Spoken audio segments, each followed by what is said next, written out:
Hello guys, I'm the Peasant, and I'd like to share with you what it's like to have the AMD RX 6500 XT graphics card paired with the Intel i5-3330 processor, a third-generation CPU that no longer meets today's minimum requirements for games.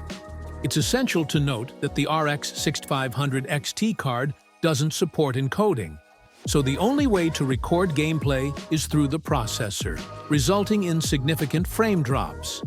Additionally, this graphics card requires PCI Express 4.0 to unleash its full potential, a feature only implemented in Intel's 11th generation processors.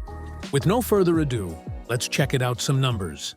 For this experiment, I'll be testing the game Wuthering Waves by Kuro Games. The minimum requirements to run smoothly are 16 GB of RAM and a 9th generation Intel i5 processor, while the GPU requires either a GTX 1060 or RX 570.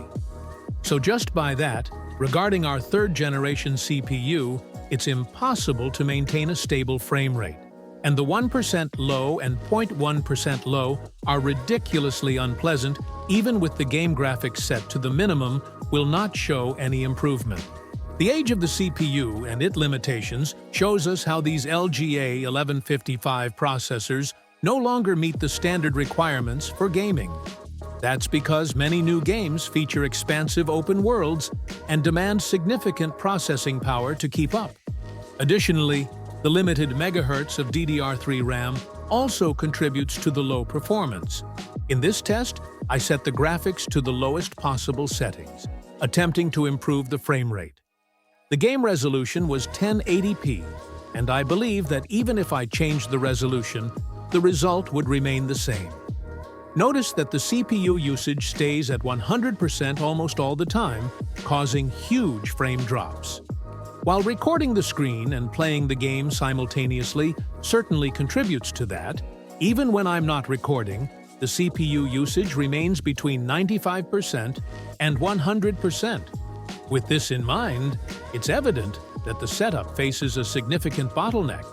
If we observe the GPU usage during gameplay, it's clear that it's being limited by the CPU because it keeps fluctuating between 20% and 80% of usage constantly, and in that sense, it can't fully use its potential due to insufficient processing power from the processor. It's important to mention that I live in a third world country where computer components are extremely expensive in the local currency.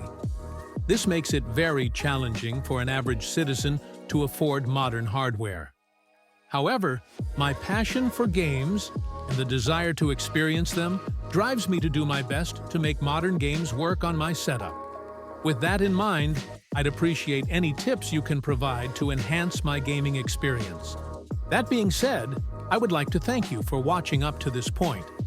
Please leave a comment suggesting other games I could test on this PC configuration, as well as any other ways I could enhance the gaming experience. I'll try my best to show the real no-budget and low-tech experience to you guys. Thanks, and see you in the next video.